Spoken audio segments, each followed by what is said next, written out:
தென்மேற்கு பருவமழை குறிப்பிட்ட காலத்தில் துவங்கியதால் குமரி மாவட்டத்தில் கன்னிப்பூ சாகுபடி பணிகளை விவசாயிகள் மகிழ்ச்சியுடன் தொடங்கியுள்ளனர்.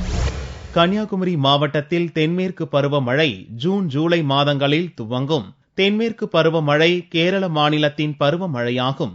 இது குமரி மாவட்டத்துக்கும் அதிகமாக கிடைக்கிறது. இந்த மழையை வைத்துதான் குமரி மாவட்ட விவசாயிகள் ஆண்டின் முதல் சாகுபடியான கன்னிப்பூ சாகுபடி பணிகளை துவங்குவர். இந்த ஆண்டு மே 31ஆம் தேதி முதல் கேரளாவில் பருவமழை பலத்து பெய்து வருகிறது. குமரி மாவட்டத்திலும் இந்த மழை கடந்த 3 நாட்களாக தொடர்ந்து பெய்து வருகிறது. இதனால் கால்வாய்களில் வரும் தண்ணீர் மற்றும் வயல்களில் தேங்கியுள்ள தண்ணீரை வைத்து விவசாயிகள் கன்னிப்பூ சாகுபடி பணிகளை துவங்கியுள்ளனர். தென்மேற்கு பருவமழை குறிப்பிட்ட காலத்தில் தொடங்கியுள்ளதால் கன்னிப்பூ சாகுபடி வெற்றிகரமாக நடக்கும் என்று விவசாயிகள் நம்புகின்றனர். கன்னிப்பூக்கு நாத்துகள்லாம் பாவி எடுத்து ரெடி பண்ணி வச்சுக்கிடுவோம். மழை தாமதப்பட்டதுனால எங்களுக்கு பயிர் செய்ய இன்னும் லேட் ஆகி போச்சு.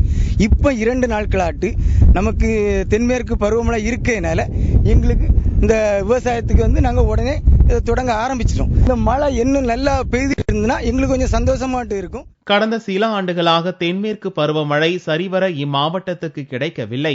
இதனால் கடந்த ஆண்டுகளில் சிரமப்பட்டு பயிர் செய்து லாபமின்றி தவித்த விவசாயிகள் தற்போது மகிழ்ச்சி அடைந்துள்ளனர்.